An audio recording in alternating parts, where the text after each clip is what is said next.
This episode is brought to you by Southland Credit Union. Southland Credit Union has options for you.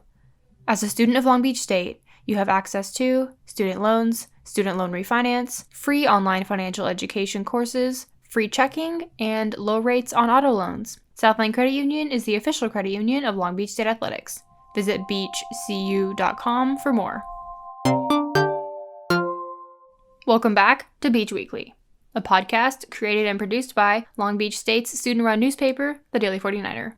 I'm your host, Daily 49er news editor, Julia Terbesh. Check out our content at daily49er.com, where you can read campus and Long Beach-related news, sports, arts and life, and opinions, as well as multimedia content, including more podcasts, videos, and photo galleries.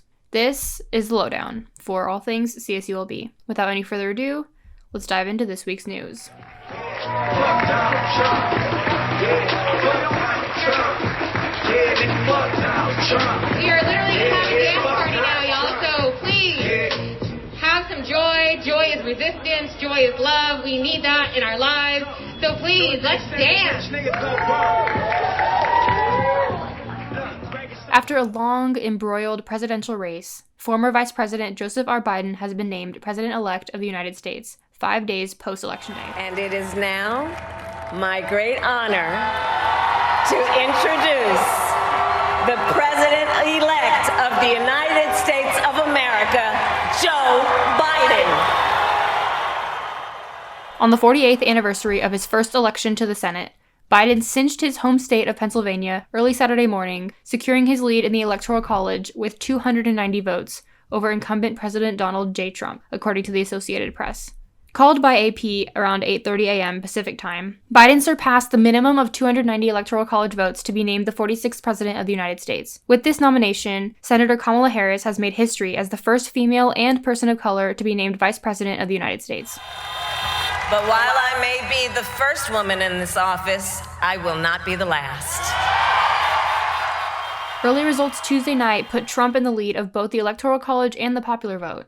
For months leading up to the election, Trump encouraged his voters to not vote by mail, citing false claims that mail-in ballots have a tendency to be fraudulent. The lack in mail-in ballots for Trump ultimately led to what has become known as the blue surge, as Democrats were more likely to participate in mail-in voting, as encouraged by Biden.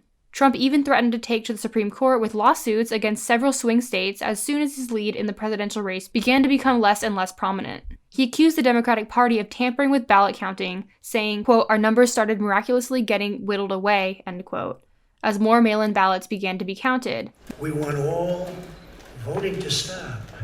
We don't want them to find any ballots at 4 o'clock in the morning and add them to the list. Biden began to take the lead just hours into Election Day after polls began to close on the East Coast. Trump was leading in the popular vote for a few hours on Tuesday until Biden surpassed him and ultimately gained the most votes in presidential history with over 70 million votes. As of Saturday morning, Biden has secured a total of over 75 million votes. Named the final battleground, Pennsylvania had gone red into the 2016 election and remained in favor of the incumbent up until Friday morning. Biden was able to push through and secured a 0.5% lead, pushing him out of automatic recount territory in the state. Biden also successfully flipped other swing states, including Michigan, Wisconsin, and most notably Georgia, which had been known as a ruby red state since former President Bill Clinton's victory in 1992. After Biden had already secured his win of over 270 Electoral College votes, the Associated Press designated him the projected winner of Nevada, adding another 6 votes to his total. Harris and Biden have attended 5 coronavirus briefings throughout the week, while incumbent Trump has not attended one in months. The president-elect announced Saturday morning that he and Harris are already planning on assembling a COVID-19 task force starting Monday. Folks, our work begins with getting COVID under control. We cannot repair the economy, restore our vitality, or relish life's most precious moments, hugging our grandchildren, our children, our birthdays, weddings, graduations, all the moments that matter most to us until we get it under control. On Monday, I will name a group of leading scientists and experts as transition advisors to help take the Biden-Harris COVID plan and convert it into an action blueprint that will start on January the 20th, 2021.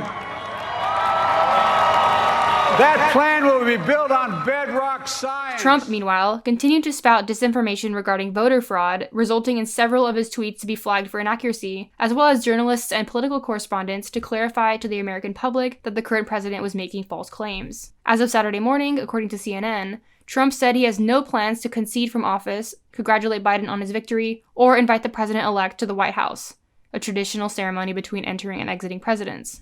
Biden and Harris made their official acceptance speeches Saturday evening, where they both continued with their messages of moving forward and not allowing hatred to continue to grow in America. The American story is about slow yet steadily widening the opportunities in America. And make no mistake, too many dreams have been deferred for too long.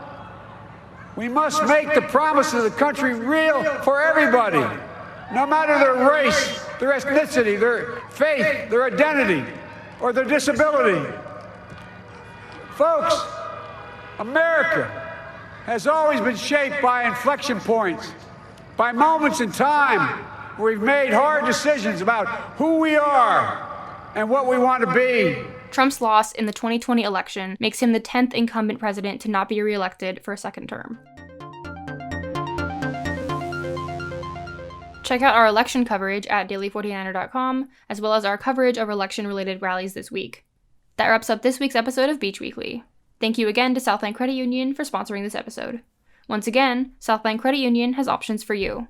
As a student of Long Beach State, you have access to student loans, student loan refinance, free online financial education courses, free checking, and low rates on auto loans. Southland Credit Union is the official credit union of Long Beach State Athletics. Visit beachcu.com for more.